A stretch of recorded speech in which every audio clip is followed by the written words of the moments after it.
Assalamualaikum warahmatullahi wabarakatuh.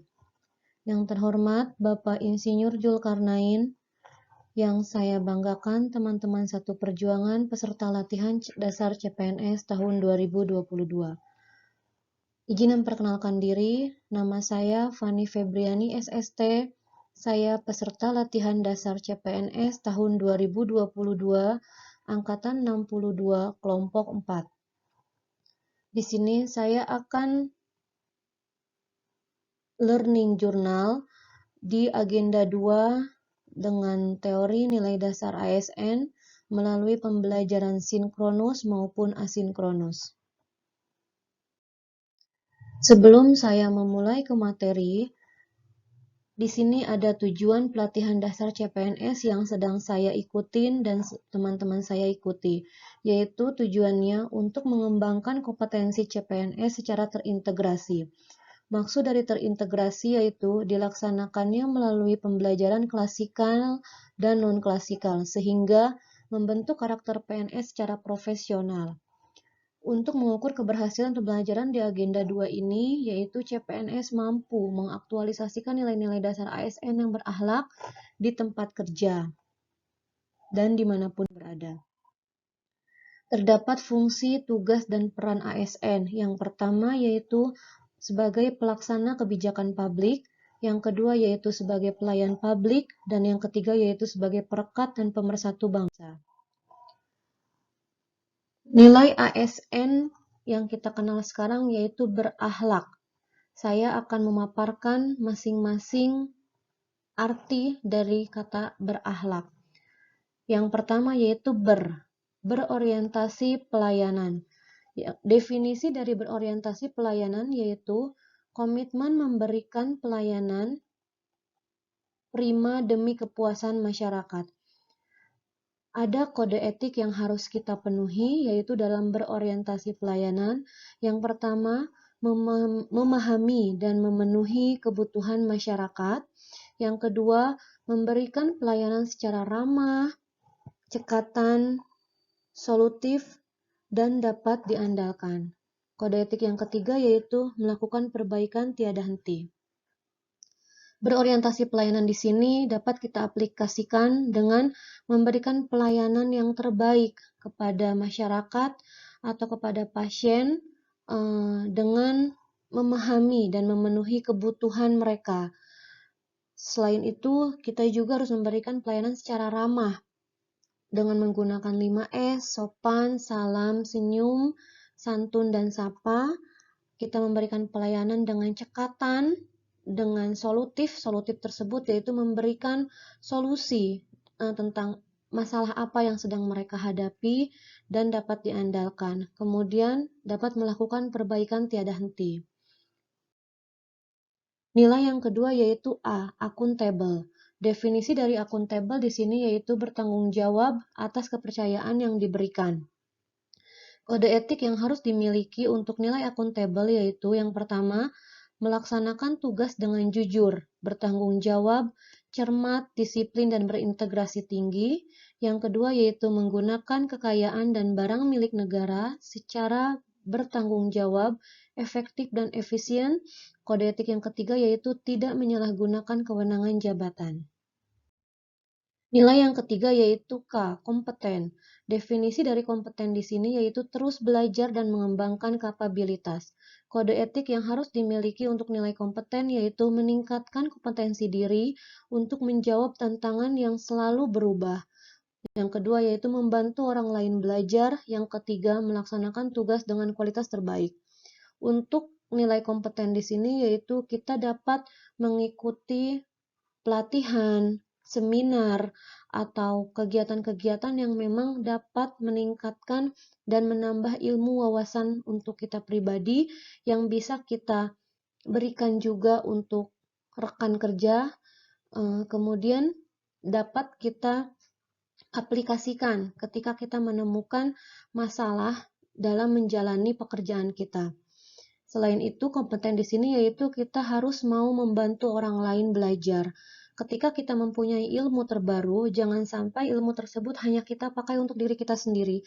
Kita berbagi dengan teman sejawat agar ilmu yang kita dapat mereka pun dapat bisa mengaplikasikan kepada pasien atau kepada masyarakat, sehingga pelayanan yang kita berikan itu bisa lebih baik, lebih bermanfaat untuk masyarakat atau pasien.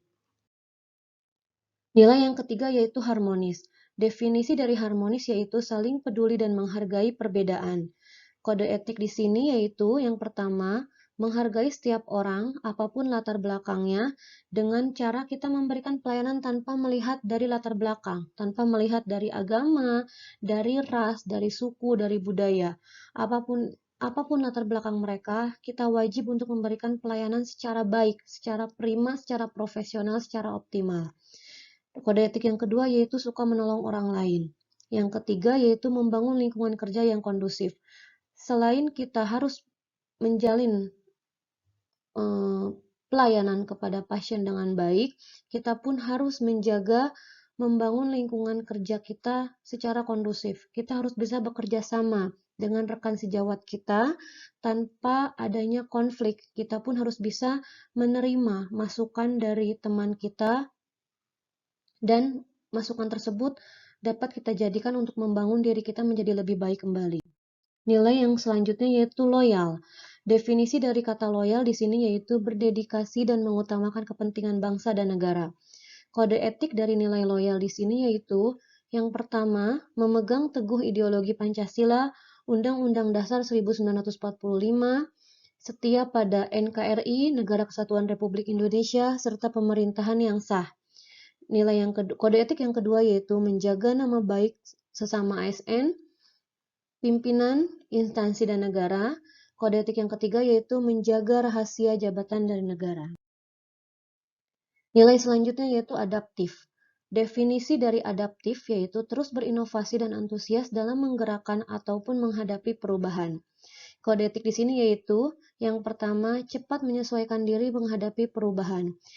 Contoh, ketika kita berada di lingkungan kerja yang baru, kita sebagai pegawai baru tidak boleh bersikap diam. Kita harus mampu dengan cepat bersosialisasi dengan lingkungan yang baru. Kita mencoba untuk mendekati, bergaul dengan rekan kerja yang lain, bersilaturahmi dengan pimpinan, dan kita pun harus cepat menyesuaikan dengan lingkungan yang ada. Kode etik yang kedua yaitu terus berinovasi dan mengembangkan kreativitas. Di sini kita dapat mengaplikasikan dengan terus ikut seminar atau pelatihan-pelatihan yang dapat memberikan kita ilmu baru. Selain itu pula kita dapat mengakses atau mencari-cari sumber ilmu terbaru dari Google, karena sekarang kan zaman sudah era global, sudah zaman milenial. Apapun itu dapat kita akses gitu. Yang terpenting ilmu yang dapat kita akses tersebut ilmu yang bisa membawa positif untuk diri kita pribadi dan untuk orang lain. Kode etik yang selanjutnya yaitu bertindak proaktif.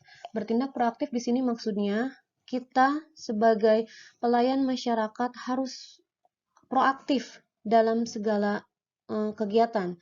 Ketika sedang melaksanakan rapat atau musyawarah, jadilah peran yang sebagai proaktif.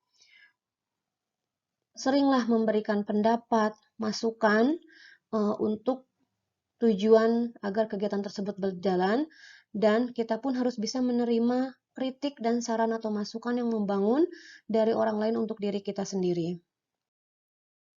Nilai yang terakhir yaitu kolaboratif. Definisi dari kolaboratif yaitu membangun kerjasama yang sinergis. Kode etik dari kolaboratif yaitu memberi kesempatan kepada berbagai pihak secara berkontribusi.